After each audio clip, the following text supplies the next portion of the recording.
Internacional a las 12 del día, 13 minutos, está en Estados Unidos porque hoy impuso nuevas sanciones contra el régimen de Nicolás Maduro y contra varios funcionarios de Irán por violar el embargo de armas. Además, ofreció $5 millones por información que lleve a capturar a Wilber Villegas Palomino, un cabecilla del ELN. Desde los Estados Unidos, Ricardo Espinosa.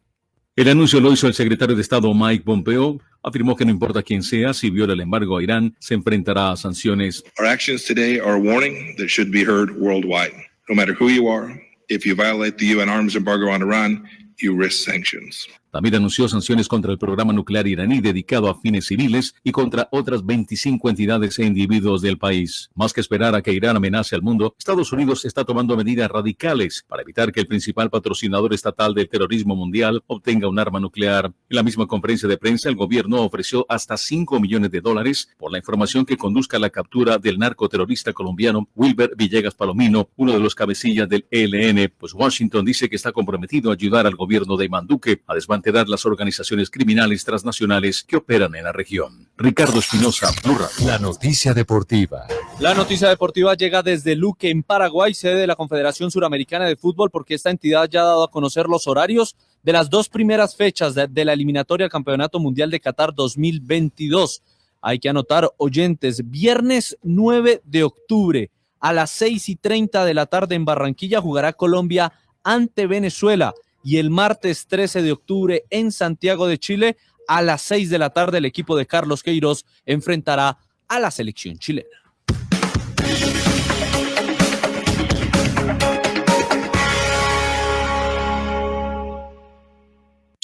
Una señal que se enlaza.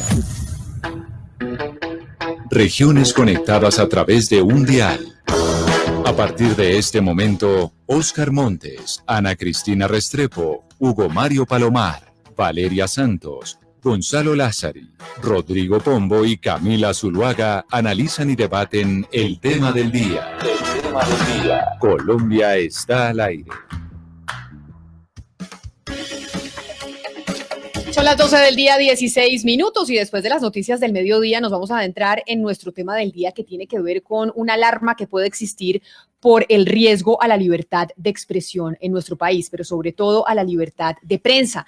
La semana pasada, la Fundación para la Libertad de Prensa, FLIP, que es una ONG precisamente que monitorea las violaciones a la libertad de prensa en Colombia, se pronunció frente a un caso, frente a la notificación que recibió el periodista Gonzalo Guillén de una orden de arresto en su contra, porque, según dijo el juez 44 civil del circuito de Bogotá, ordenando el arresto, que no había rectificado la información que había publicado y lo ordenó a publicar la información y su rectificación en El Espectador y en El Tiempo, a pesar de que esta era una información o una opinión que había esgrimido a través de su cuenta de Twitter.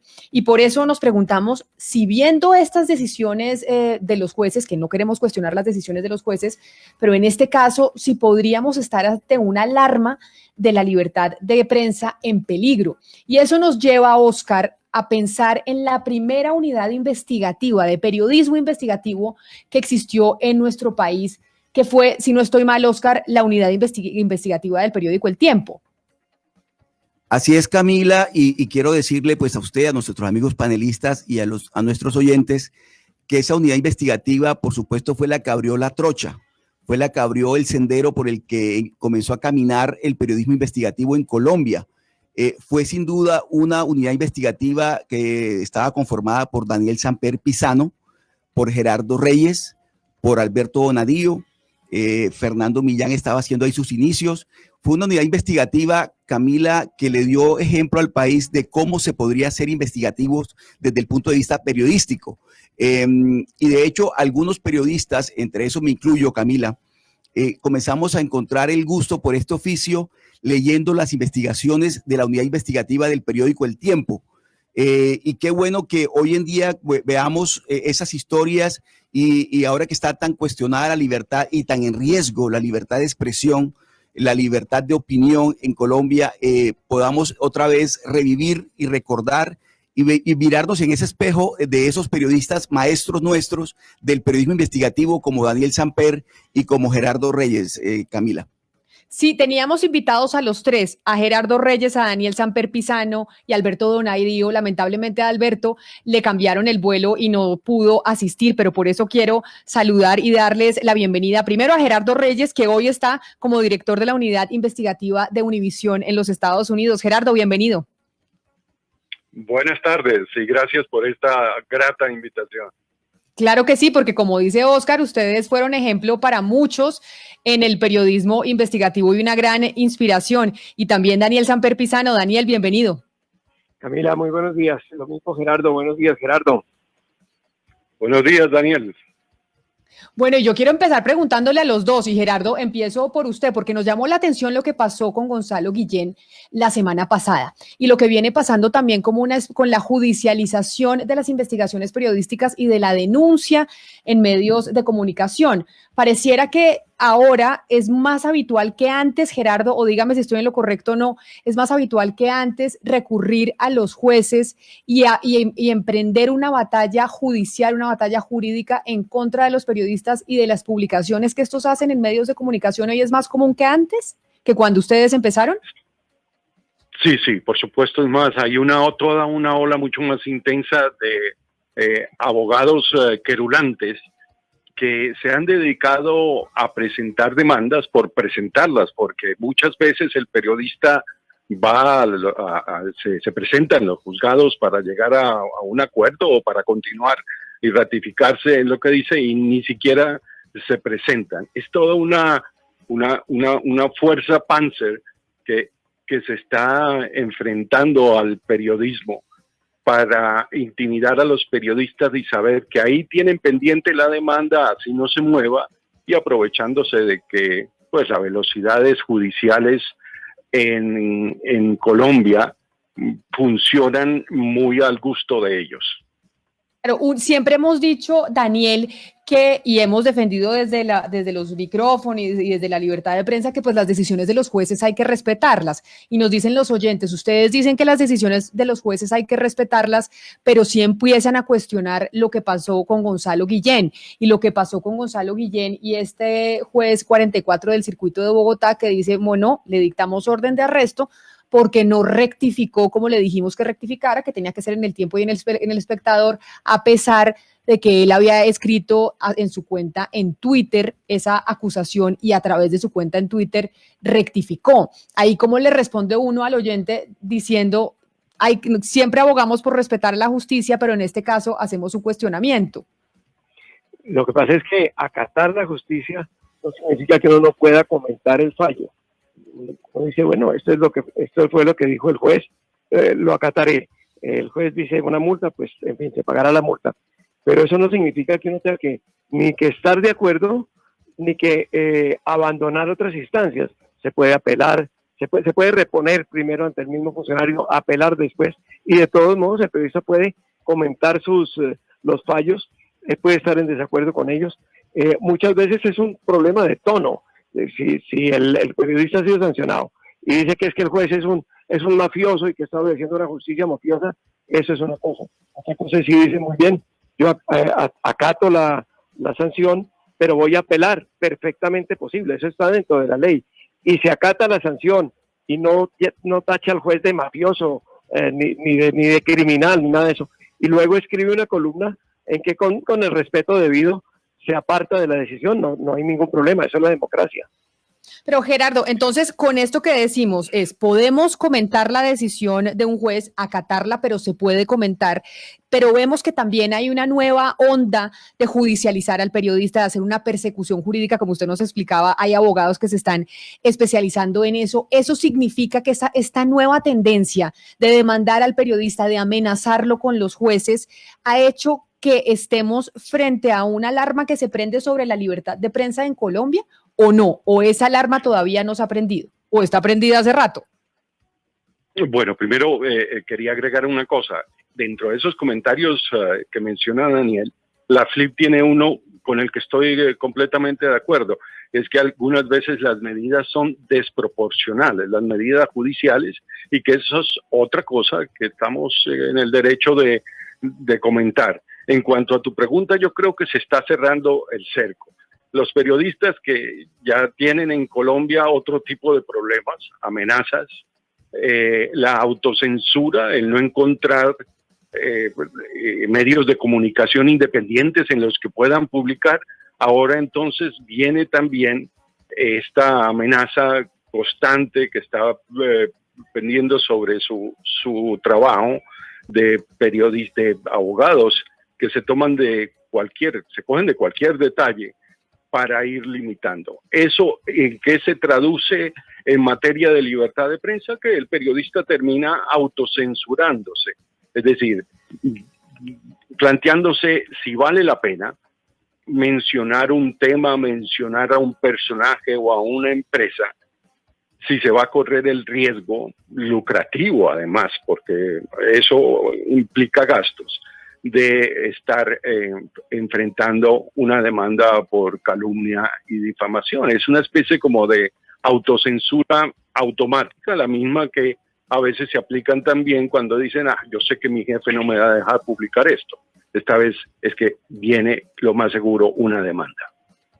Gerardo, pero hablemos un poco de esto que se llaman, que llama la FLIP las medidas desproporcionadas, porque es que nosotros sabemos que el periodismo, la rectificación se hace bajo unas condiciones de espacio, de temporalidad, del lugar donde se ubica la rectificación, y esta rectificación que le piden a Guillén es, digamos, un poco inusitada. ¿Usted conoce otros casos de este tipo de rectificaciones inusitadas o tan extrañas en el periodismo? No, yo nunca había escuchado eso, que uno tuviera que corregir un trino en un periódico en el que no apareció ningún comentario y que no tiene ninguna relación con el periodista que lo hizo. Es muy exótico eso, y de nuevo desproporcionado, porque si se produjo en un Twitter, pues lo lógico es que la corrección se haga ahí y no como le pidieron a Guillén. Tengo entendido que publicara un artículo en El Espectador. Creo que terminó publicando como un edicto en el que expresa los detalles de su retractación. Pero ya que usted menciona el Twitter, quiero preguntarle a Daniel Samper Pizano, quien no tiene Twitter y aclaran todo el tiempo que esa cuenta no es de él, que ese no es su pronunciamiento, etcétera, etcétera. Cuando ustedes arrancaron con la unidad investigativa del Tiempo, no había redes sociales, no había Twitter, Daniel, y yo no sé si el Twitter sea un ingrediente adicional también para lo que estamos viviendo en el periodismo, para bien y para mal, porque también muchas de las rectificaciones y judicializaciones y amenazas que se nos hacen a nosotros los periodistas ni siquiera es por lo que decimos en nuestros propios medios donde trabajamos, sino en nuestras redes sociales. Yo creo que el periodismo que nosotros hacíamos cuando estábamos con Alberto Benavides, con Gerardo, nuestros compañeros, era esencialmente distinto al que se hace hoy. En ese momento el problema era acceder a los documentos, cómo conseguir los documentos, hasta el punto de que en un momento dado nos negó el presidente del Senado, nos negó el acceso a los documentos del Senado, pagados por nosotros, dinero de los colombianos, porque no tenía nada que ver con la cosa pública. Por fortuna, demandada el acto, el Consejo de Estado lo tumbó y nos hizo pasar. Era más difícil conseguir los documentos. Ahora, lo importante para el periodista de investigación es saber leer. Abundan los documentos. Si a uno le tiran encima 1.500 páginas de un expediente, eso para leer un expediente se necesita primero asesoría jurídica o conocimientos jurídicos. Los tres que estábamos en la unidad, Gerardo, Alberto y yo, somos abogados. Se necesita saber leer el expediente. Con el mismo expediente usted arma el discurso de Hitler o el discurso de Churchill, con el mismo expediente. De manera que ahora el problema es mucho más complicado y las redes han colaborado en esto, porque las redes se desmandan y se desbordan en segundos. La lucha contra la verdad es muy grande, de modo que la lucha nuestra, que es en favor de la verdad, es también mucho más grande. Recordemos que el periodismo investigativo tiene tres elementos. El periodismo investigativo, primero, que sea socialmente importante, no son chismes de alcoba. Segundo, que alguien lo quiera tener escondido. Y tercero, que sea un producto del trabajo del periodista, su destape. Así era el clásico periodismo de investigación. Ahora hay tanto que escarbar que lo difícil es llegar a cuál es la verdad. Claro, don Gerardo, yo le quisiera preguntar y hago de abogado del diablo porque en efecto soy abogado y no periodista y me gustaría un poco mirar como la otra cara de la moneda o esa cara que de pronto dice, oiga, es que ahora los periodistas tienen como una especie de velo invisible de inmunidad y sobre todo inmunidad jurídica. Y entonces yo le pregunto, ¿no está dentro de las posibilidades y alternativas que quien sea el destinatario, en este caso de un fallo de tutela, y esto es muy importante para nuestros oyentes porque no es un caso por injuria o calumnia, sino un fallo de tutela para defender derechos fundamentales como por ejemplo el buen nombre, el periodista diga, oiga, yo tengo dos alternativas, bueno, realmente tres, pues obviamente lo impugno, es un tema procesal, o la otra es lo cumplo, lo acato, o la otra es lo desacato, y lo desacato de manera respetuosa y eso, y me voy 3 o 4 días de arresto.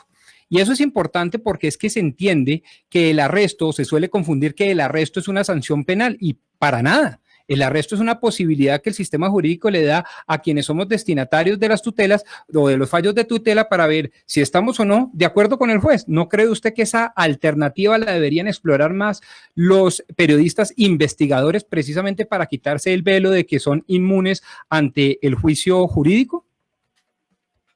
Bueno, yo empezaría diciendo que la mejor manera de ser inmunes ante estos casos es hablar con la gente potencialmente afectada con nuestros artículos antes de publicarlos. Esa regla de oro que empezamos con Daniel y Donadío a practicar desde la fundación de la unidad investigativa debe continuar. Es una cuestión no solamente de justicia con la persona que puede ser dañada o afectada o perjudicada con los artículos que se publican, sino además porque esa persona puede llegar a convencer a los periodistas que están equivocados o que la responsabilidad cae en otras personas o en otras instituciones. Es decir, todos estos problemas de demandas yo creo que se evitarían estadísticamente en gran porcentaje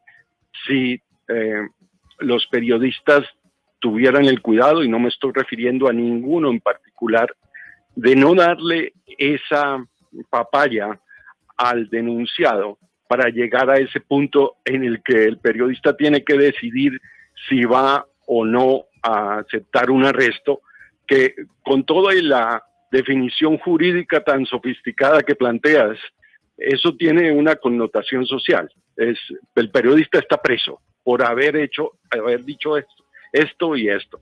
Claro, puede buscarse una explicación como la que tú haces, pero socialmente eso tiene otra connotación.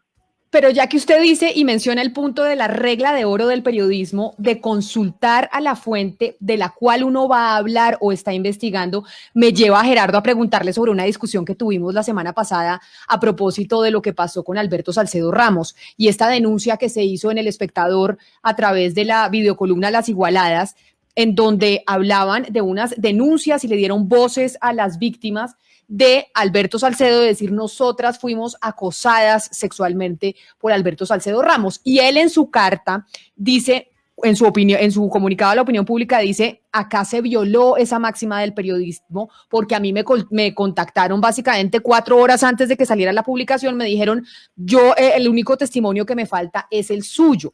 Y ahí tenemos una nueva tendencia de periodismo, sobre todo el periodismo de género, que dice, no, yo tengo que darle la voz a la víctima y no necesariamente siempre tengo que consultar al victimario. Frente a ese periodismo de género que estamos viendo hoy, que ha sido muy importante para las mujeres, para que ahora en las redacciones no contraten a una mujer si es bonita o no es bonita, o porque se deja coger la cola o porque no se deja coger el busto, etcétera, etcétera.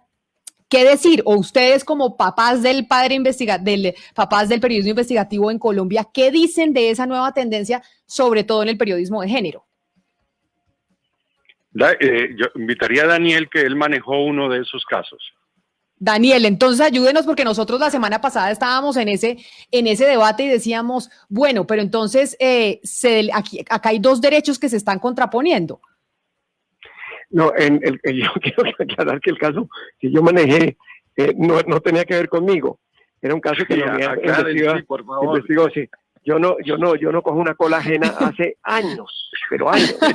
Entonces, no, pero ni estábamos situación. diciendo que usted estaba inmerso en uno de esos casos, pero es que sí hablábamos incluso con una de las creadoras de Las Igualadas y decimos, ¿cómo se maneja esto? Porque Alberto Salcedo en su comunicado decía, acá se violó una máxima del periodismo que es consultarme a mí, y a mí me llamaron 2 horas, 3 horas antes de que saliera la publicación y ni siquiera se esperaron a mis respuestas. Y entonces dicen las periodistas de género, lo dicen, no, acá le estamos dando voz a las víctimas porque la justicia no ha sido lo suficientemente eficiente, vivimos en un sistema patriarcal y siempre los hombres han tenido la ventaja. Gerardo, usted que se ha cogido cola Sí, ajena mira. hace relativamente poco, dele. Sí, bueno, yo he seguido más o menos de cerca ese caso y a mí sí me queda la sensación de que a Salcedo se le debía haber dado más oportunidad de explicar cada caso, no de una negativa genérica. Y además creo que en algún punto tengo entendido que la periodista que conducía el programa también es abogada de los casos. Me corrigen si estoy mal. Y yo creo que eso lo debía haber ella dicho para dejar claridad de cuál era el papel que ella estaba jugando. Pero claro, general, ella nos aclaró aquí precisamente en estos micrófonos, igual que en el que está usted, Gerardo, que ella no era abogada de las víctimas, que ella es abogada constitucionalista, okay, no penalista, perfecto. entonces que no es cierto. Aclaración. Pero yo sí creo que como eran tantos casos contra una sola persona, esa persona tenía más derecho a un tiempo para explicar cada caso, porque es que eran tan fuertes, tan convincentes a propósito, que yo creo que se le debía haber dado la oportunidad de entrar en detalles en cada uno. Sobre eso que está planteando Gerardo, al maestro Daniel Samper, yo quiero preguntarle ¿por qué no nos estará haciendo falta, Daniel, un poco de mea culpa a nosotros los periodistas, de reconocer que nos podríamos estar equivocando, sobre todo en un tema tan sensible como es la investigación periodística? Y me refiero concretamente a 2 principios fundamentales: la verificación de la información y la confrontación de las fuentes. Ustedes en la unidad investigativa del Tiempo trabajaban con documentos. Hoy en día hay mucho testimonio que muchas veces lleva al periodista a incurrir en alguna debilidad de soporte en la investigación. ¿Usted no cree, Daniel, que nos está faltando un poco de ser más autocríticos, tener ese mea culpa presente de que de pronto nosotros también nos estamos equivocando? Sí, sin duda, nos ha faltado siempre. El periodista, como el militar, como el futbolista, como toda agremiación, tiene también un sentido de cuerpo. Es decir, en principio, defendámonos. Luego vemos a ver cómo es la cosa. Pero es evidente que nos hace falta mea culpa, nos hace falta revisión. Y de hecho, en la época del periodismo de investigación, simultáneamente varios periodistas propusimos y logramos crear una especie de tribunal de revisión de las informaciones, creado en el Círculo de Periodistas de Bogotá, donde cualquier persona podía decir, mira, a mí me parece que esta información está mal. No solamente que me haya, qué sé yo, calumniado, para eso están los jueces, básicamente. Pero esa es una información mentirosa.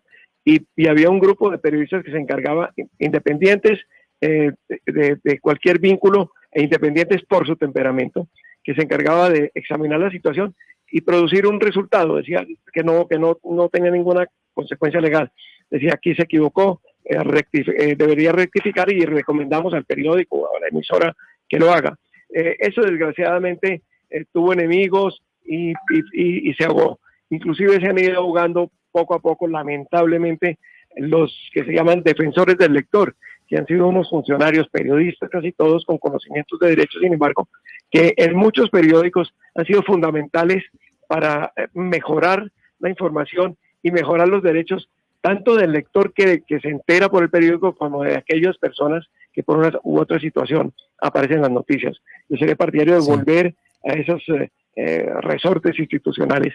Y antes de que saltemos, quisiera decir una cosa, o si quieren la digo después, sobre la importancia en este momento del periodismo de investigación, cuando todos los resortes control del Estado se los ha tomado el Ejecutivo. Es decir, la Procuraduría, la Fiscalía, la Defensoría,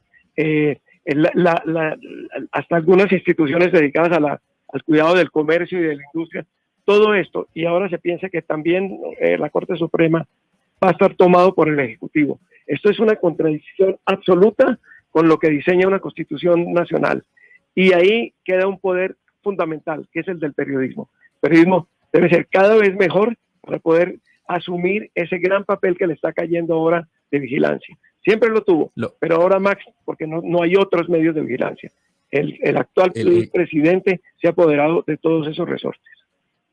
El gran problema que enfrenta el periodismo, Daniel, es que pues han aparecido otros medios alternativos, las redes sociales, y el concepto de libertad de prensa antes era pues justamente la libertad de informar y opinar a través de medios masivos que están regulados y controlados, pero ahora cualquier persona que incluso no es periodista informa y opina a través de redes sociales. ¿Usted cree que ese concepto de libertad de prensa podría extenderse a las redes sociales o debe haber una restricción y una regulación mejor de lo que son estas redes?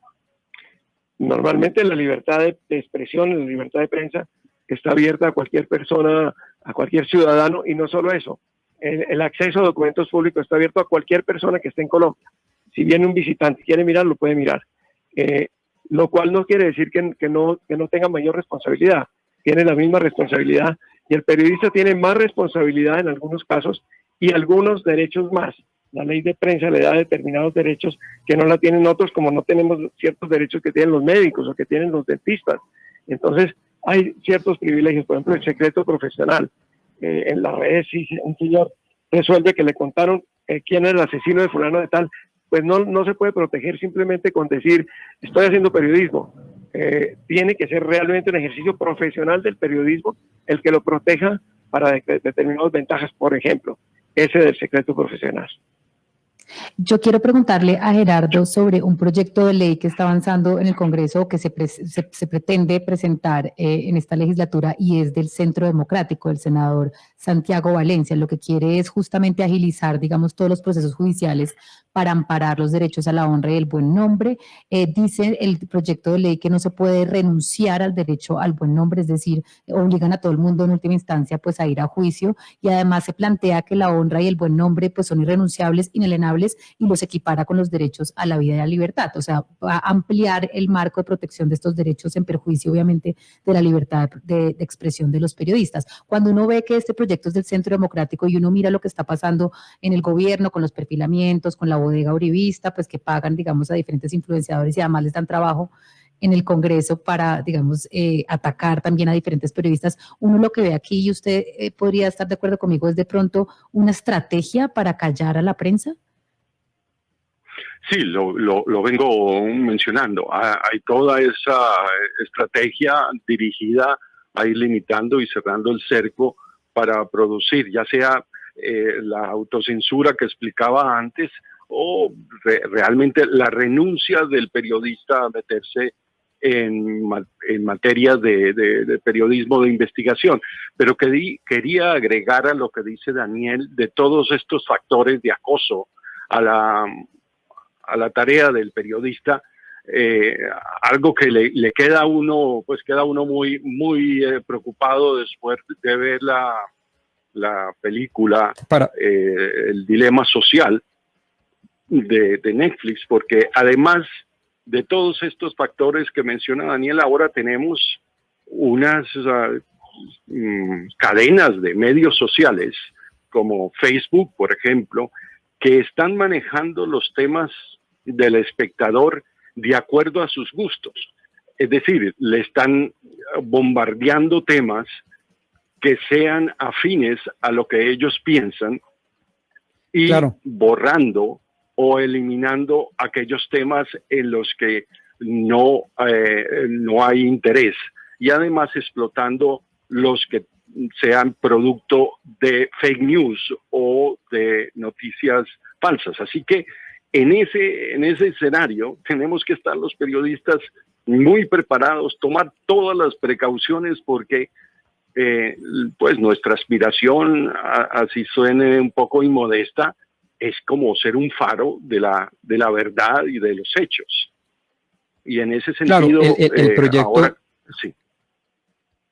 El proyecto de ley, qué pena lo interrumpido, don Gerardo, me disculpa, pero simplemente para decir, y voy a utilizar una expresión muy samperista, es un proyecto de ley un tanto eunuco, porque no dice nada nuevo. Quizás desde el 5 de agosto del 2014 ya la Corte Suprema de Justicia en sala de casación civil, óigase bien, no la penal, la civil, ya había, digamos, importado un concepto bastante polémico en el mundo del derecho, que es el principio pro víctima, y que entre otras cosas dice que los jueces pueden fallar atendiendo precisamente a los derechos fundamentales como el del buen nombre, la honra, la dignidad, y que incluso las tasaciones en materia patrimonial pueden ser un invento no de la ley, sino del propio juez en su propia sentencia. Entonces, pues, utilizo esa palabra que seguramente le gusta a los amperes, que es el eunuco, porque ese proyecto de pronto no va a aportar nada nuevo en el ordenamiento jurídico. Lo que sí es relevante, y aquí le hago una pregunta a don Daniel Samper Pizano, es si en últimas estos proyectos de ley se necesitan, porque es que la jurisprudencia ya está, pero sobre todo la lógica de la justicia también está ahí, y es que los periodistas no están para maltratar el buen nombre de nadie. Entonces, pues lo que hay que hacer es hacer un buen ejercicio periodístico en donde se comprueben todas las afirmaciones que se dicen en la columna, en la investigación y demás. ¿No le parece que eso es más que suficiente? Pues a pesar de la vinculación con el eunuco, le voy a poner bolas. Esto que usted dice es muy cierto en varios sentidos, es decir, mientras menos leyes necesitemos para controlar la actividad del periodista, será mejor. Obviamente es muy importante que el periodista sepa exactamente qué puede hacer y qué no puede hacer, y que aquello que no puede hacer no lo haga, pero es importante que los jueces también lo tengan claro, de modo que sí, una especie de dédalo lleno de normas y no puedo comentar, por ejemplo, la que está ahorita ante el Congreso porque no la conozco, pero una cantidad de normas y de requisitos y de condiciones complican la vida más que la alivian. Ahora, es importante también la formación del periodista.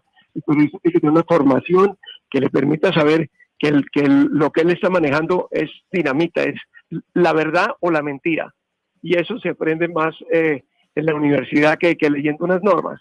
En una universidad o en una formación sobre la ética del periodismo, no sé si todavía exista como materia, y se puede aprender mucho. Y de hecho, de las mejores lecciones que uno ha recibido en la vida como periodista en esta materia son las que en ciertos congresos de periodistas se dan en las discusiones sobre qué es la ética periodística, a quién se debe el periodista, cuál es la relación del periodista con la ley.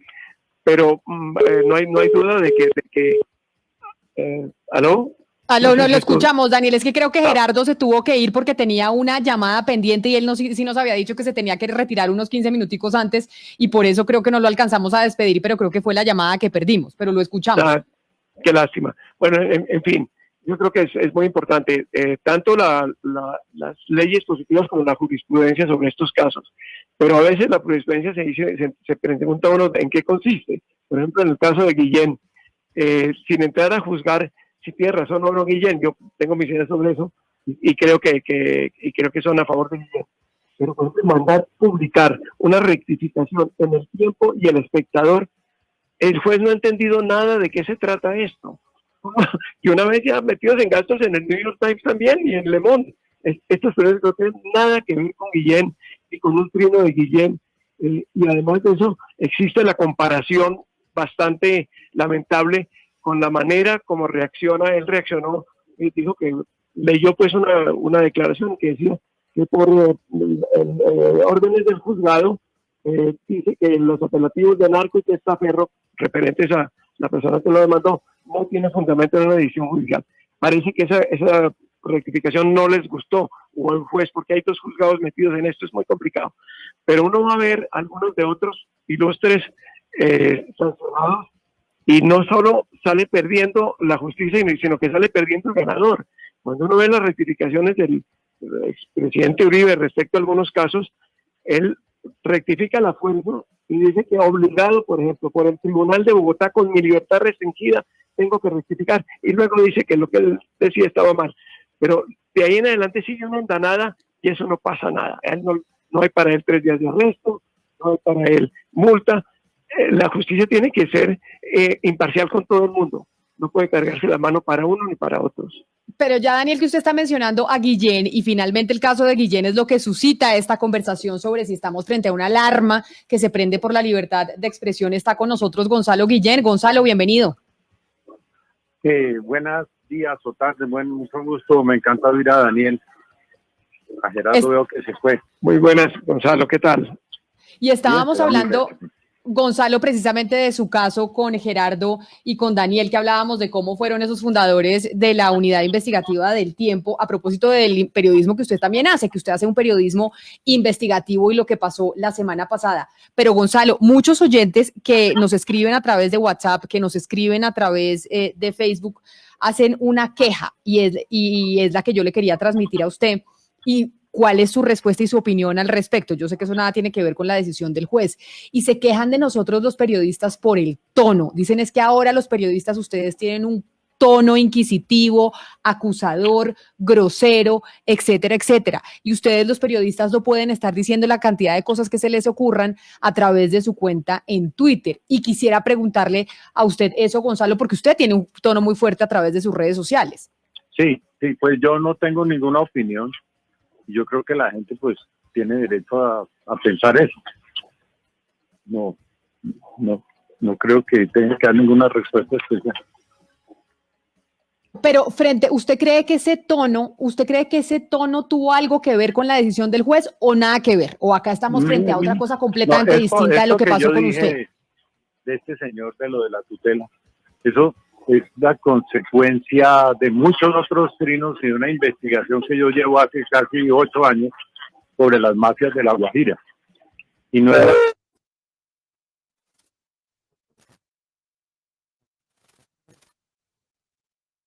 con otro juez que el que puso la tutela tenía empleada a la mujer del juez y nunca me notificaron, sino esperaron que transcurriera todo hasta llegar al grado de la... ¿Me oyen? Sí, lo escuchamos perfectamente. Sí. Adelante, Gonzalo, sí. ¿Aló? Aló, sí, Gonzalo, lo escuchamos. Oímos ¿Aló? una onda rara, pero lo escuchamos. ¿Aló? ¿Gonzalo? No, ¿Aló? lo estamos escuchando perfectamente. Bueno, sí, entonces lo primero que supe yo de su tutela era que tenía un incidente de desacato porque le hicieron de tal manera que yo nunca me enterara que estaba eso en curso contra mí y eso pues que cayó, llegó a la Corte Constitucional, en fin. Sobre el tono, pues cada quien tiene el tono que quiere y los que se quejan pues también tienen derecho a tener el tono que ellos quieran. Gonzalo, pero ¿qué hay de fondo en todo esto? Usted ha denunciado desde hace un buen tiempo a mafias y la relación de mafias con políticos. ¿Quién le está intentando acallar? Por ejemplo, volviendo a lo de la tutela, a la jueza esta, a las dos jueces estas, quiero decir que a mí en primera instancia me absolvieron y en segunda salieron con esto que tenía que rectificar un trino con una columna en El Tiempo, otra en El Espectador, y pues como yo no soy el dueño del Tiempo ni del Espectador, que los dueños son Sarmiento Angulo y el Grupo Santo Domingo y yo ahí no tengo nada que ver, y ellos tampoco tienen por qué rectificar lo que yo digo. Y aparte de eso, ya cuando ponen un incidente de desacato, me ponen a pagar 10 millones de pesos, algo así, cerca a 10 millones de pesos, no sé por qué. Eso yo lo considero un abuso de autoridad, por lo menos, y de pronto abogados que me dicen que eso también es un prevaricato. ¿Quién hace esto? Estos son muchísimas denuncias que también se unen a un montón de amenazas de muerte y de planes para matarme a mí y a otras personas que hemos estado denunciando todas estas mafias de La Guajira y del Cesar que han desembocado en la investigación que yo hice, que yo destapé, que es la ñeñe política, el narcotraficante que le compró votos a Duque en los departamentos de la Costa y en Santander. Todos estos preguntar sobre eso, Gonzalo, porque es que estamos hablando de un testaferro, de un testaferro de Marquitos Figueroa, y lo que estamos viendo también aquí, un posible testaferro de Marquitos Figueroa, lo que estamos viendo aquí es que todo está relacionado con la ñeñe política. Entonces, ¿usted cree, yo le pregunto, que esto tiene algo que ver?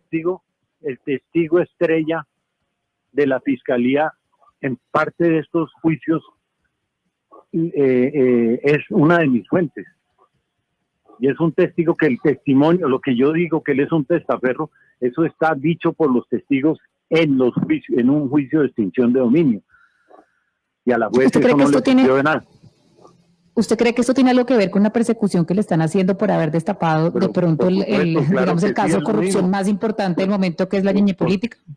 Es que la foto que yo publico de ese señor Barro, está él ahí con el Ñeñe Hernández y con Paul Corrales.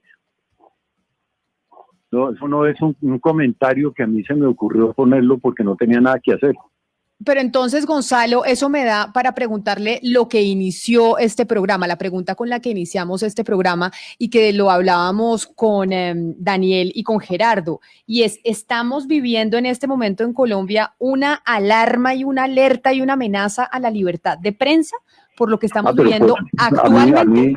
A mí no me cabe ni la menor duda. Con el abogado Augusto Campo pusimos un denuncio penal contra el señor Hassan Nazar, que estaba haciendo perfilamientos míos y de él también en la presidencia de la República y calificándome a mí como enemigo del gobierno. Esa no es la función de la presidencia. Y la persecución, o sea, yo sé que a mí me tienen chuzado. Yo he publicado las fotos de un tipo de la fiscalía del despacho que pusieron a seguirme a mí y a María Jimena Duzán también. Eso es una persecución, claro que es una persecución. O sea, publicar temas como la ñeñe política es muy peligroso en este país. Y ya se les viene a uno encima, incluso las autoridades que tienen que investigar eso, se le vienen a uno encima. Pero Gonzalo, ¿esto está siendo más delicado en este momento o ha habido momentos más críticos para la libertad de prensa en Colombia? Pues no, en este momento yo lo veo muy, muy grave. Yo lo veo muy, muy grave. Ahora, en la época de Uribe, pues eso fue terrible. Eso era como la era Pinochet o la dictadura de Argentina. A mí hubo un momento que gracias a la CPJ, un senador de Estados Unidos mandó una carta a Uribe pidiéndome que me respetaran mi trabajo y mi vida, y ese senador era Barack Obama. Para mí ese es mi título de periodista. Claro, no, pues imagínese. Y ahí yo le pregunto también para ir cerrando, Daniel, yo sé que iniciamos con esa pregunta, pero ya que escuchamos a Guillén y que obviamente es una narración mucho más dramática porque Guillén está viviendo esto, porque a Guillén dice, a mí me están perfilando, a mí me están persiguiendo, a mí por hacer una investigación de la ñeñe política, es que me están haciendo todo lo que me están haciendo. ¿Sí cree usted, Daniel, que estamos viviendo una época también muy oscura para la persecución del periodismo o no? ¿Ve usted con los mismos ojos que lo está viendo Gonzalo, que lo está viviendo en carne propia? Camila, lo primero es que siempre hemos estado en una lucha los periodistas. Le voy a dar un solo dato. Los 3 periodistas que fundamos la unidad investigativa, Gerardo, Alberto y yo, terminamos los 3 expatriados. Pero no porque nos fuéramos a conocer tierras más bonitas, sino porque nos tocó irnos del país por las investigaciones que hacíamos, no por otra razón. Eso ya le muestra cómo en esa época ya estaba la persecución en vivo. Ahora yo creo que va a ser cada vez más difícil porque cada vez hay menos recursos jurídicos ante los cuales acudir. Evidentemente hay jueces, evidentemente hay cortes, pero los resortes a los cuales se podía acudir antes con mayor facilidad están perdidos. Todos esos los ha asumido este nuevo Estado que después de la pandemia nos está saludando en que ya no hay resortes de autocontrol del Estado. Eso hará que la prensa, que va quedando como el único resorte, también tenga que enfrentar numerosos obstáculos. Obstáculos que, por supuesto, pueden venir también del sector judicial, no digo del poder judicial completo, no, pero de un juez que en un momento dado resuelve obrar de una manera por lo menos equívoca, o tribunales que a unos líderes le piden una determinada rectificación y con eso está bien, y que a un periodista le exigen cosas mucho más complicadas como publicar artículos en periódicos que a lo mejor que ni lee. Se me fue Daniel, pero creo que sí, esa es la conclusión con la que podemos llegar hoy. Pero Gonzalo, ¿usted iba a decir algo? Sí, mira, hace un mes hubo un miembro de las bandas criminales de La Guajira que nos buscó para decir que quería dar una declaración. Estuvo dando de que una declaración en la Fiscalía por espacio de 10 horas y entregó pruebas de un plan que el sindicato del narcotráfico y de la corrupción, porque eso es un gran sindicato que hay en el norte del país y lo hay claro también en el resto de Colombia, tenían un plan para asesinarnos a varias personas, entre ellos Diana López Zuleta, Julián Martínez, un fiscal muy importante delegado ante la Corte Suprema de Justicia y yo. Estábamos todos, las listas que después nos llegaron por 5 fuentes eran todas iguales. El fiscal que en Bogotá asumió el caso, que le llevamos al testigo para que hablara con él, y eso no hizo absolutamente nada. Y todo eso también corresponde y hace parte de esto que yo estoy hablando. Y de lo que decía Daniel me parece muy cierto, no hay ninguna posibilidad casi ya de ejercer libremente el derecho a ejercer la libertad de prensa y ejercer el periodismo, que el periodismo no es para embolarle los zapatos al poder, sino todo lo contrario, para denunciarlo y para fastidiarlo y para hacerle la vida imposible.